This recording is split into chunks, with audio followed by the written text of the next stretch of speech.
Hello, everyone. Welcome to another podcast. It's Ben Lister here. How are you doing? How are you doing today? And welcome to episode 31 of the BL and Friends podcast. Right, let's crack on. As you know, each week I have my friends as guests to talk about their career, their job. So let's crack on with this week's guest. It's broadcaster from all different radio stations and a mentor to many. It's the one, the only Richard Dix. Hello, Richard. Welcome along. Hi, Ben. Thanks for having us on. It's a great delight to be here. How are you today? No, brilliant. I've had an absolutely fab day today, and middle of October, and here we are still on a sunny day. So lovely. That's good. 5 questions about your broadcast career, if that's okay. Sure. Let's go for it. Question 1. Where did you start your broadcast career? I started my broadcast career, as many have done, at the local hospital radio station. And the local hospital radio station in Kings Lynn, which is called Radio Lynn, we were broadcasting from a porter cabin.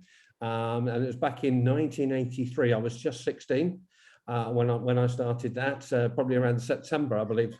At that time, I was there right until 1992. And consequently, both of my children were there for a period of time as well. And it was an interesting time. We were playing cassettes. We still had reel-to-reel tape machines in there, and we used to go down to the local record shop. We didn't have singles then. We used to go and record the singles onto small reel-to-reel tapes, take them back, and we'd play them off that or cassette during the week, or sometimes even load them onto the good old carts. So a little bit different to where we are nowadays. Brilliant. Question 2. Who were your broadcasting inspirations when you were starting out? Well, I was born late 60s, so I was a bit of a pain as a kid. So my parents used to put me to bed age 7, listening to Radio Luxembourg fading in and out.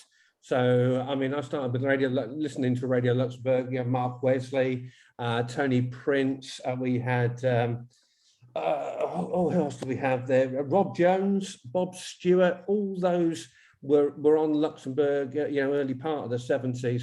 And so they started my interest in radio as we went on. I'd missed the pirate times, but as going on through life. I mean, I spent my early working career. I was working on the family farm. I wasn't anything to do with broadcasting, so I could spend 8, 9, 10 hours a day in a tractor, listening to the radio. So Radio 1 roadshows were absolutely essential right through the summer, and I would attend them on the times that they were up at Hunstanton on the green there. And I remember seeing Tony Blackburn, Simon Bates there along in their time. And the last one that came along there was actually Chris Moyles.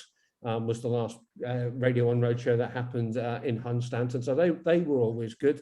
And even going back at home, when I was young, during the mornings of breakfast show before I went to school, was generally Terry Wogan, in his first stint. So I've had a very varied time in my radio listening over the years.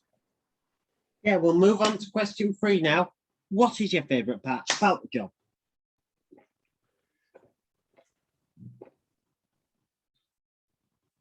Part of the job. Well, I mean, I like music sorting. I'm a huge music fan. I mean, I'm a big Beatles fan. I think I've got every Beatles track in every format that's possibly available. Even though I was only 3 when the Beatles broke up. But I like sorting the music for KL1.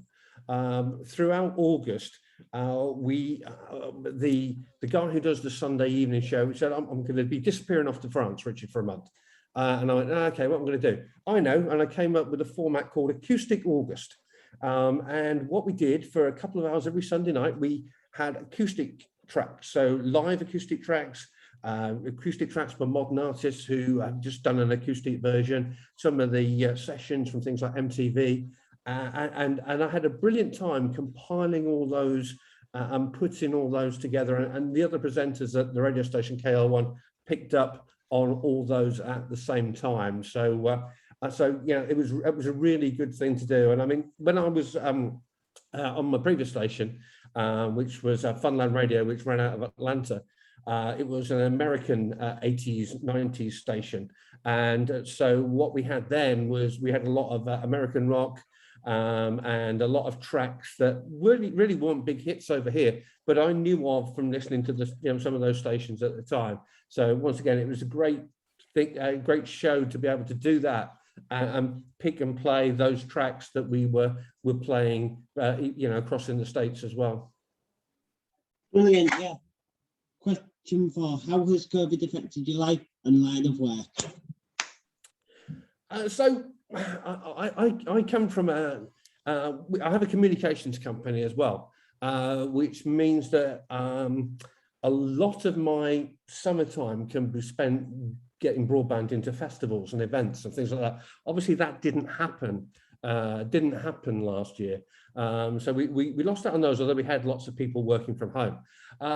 But we launched KL1 Radio at the end of September last year. So we're just over 1 year old now. And that was difficult to get advertising in at the time. However, we had that time and we had a good listenership sitting at home, and we've been able to build on that listenership. We haven't got onto DAB yet. Hopefully before the end of the year, that will be the case. But our Alexa skills, we were able to develop more, and the website and whatever, and we've been able to build our listenership up, and it stayed with us, which is great for a local radio station. And also, my last question on the list, question 5: what advice would you give to young aspiring broadcasters who are starting out? Put yourself out there. I mean, a lot of where I've been and what I've done with radio has come from luck, really. Once again, I've come back into radio, if you like, from the communication side of things. I had a phone call from the team down at United DJs when that was running, Tony Prince and Mike Reed and Peter Anthony on the phone, saying, we want to do some outside broadcasts. I hear you can do this. Can you come down and have a chat? So off I went, and I did some outside broadcasts with Mike Reed from Lowestoft, and also all the way down in Somerset at Pennard House, where all the stars stay when they go down to Glastonbury. And we've done more of these along the way. And also, I mentioned the festivals earlier on. By doing the comms at festivals, I came to meet Darren Short. Now, Darren Short was, at the time, I thought was the guy who couldn't line a satellite broadband dish up, and got me driving all over the country to do this. And I've been all over the country with these festivals.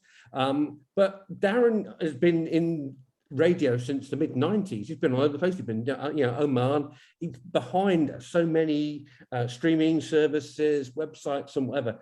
And it was through that Darren introduced me to people like Chris Marsden, and we got started with KL1, which originally came under the banner of Wire1. We launched it all together. We are all running as separate stations now, but it was all through fortune and just being out there that we managed, to get the station started. Is that Paul Baker, the breakfast show host here at KL1 Radio? Paul, I used to go and fix his computers when he had a company in Kings Lynn many years ago, called Broadcasters Bulletin, which many people in the radio industry will know, and will know of Paul. Well, back in the late 90s, he started this company, and I used to go out in the evening after I'd come off the farm and fix his computers, and I got to know Paul through that way, and here we are. He's now doing breakfast on KL1, and it's a pleasure to be able to meet these people. And so if you're starting out in broadcasting, you need to just get out there and start talking to people, just get engaged. Brilliant. Yeah, that's it for today. Thank you for joining us, Richard. No, absolute pleasure. Thanks very much indeed. It's great to talk to you. Hope you enjoyed it. It's been a pleasure. Thank you very much for joining me, and please give it up for my guests one more time, Richard Dix. Don't forget, this will be available on my Wix website and on my YouTube channel, so stay tuned for that. Thank you very much for watching and listening, and that's a wrap.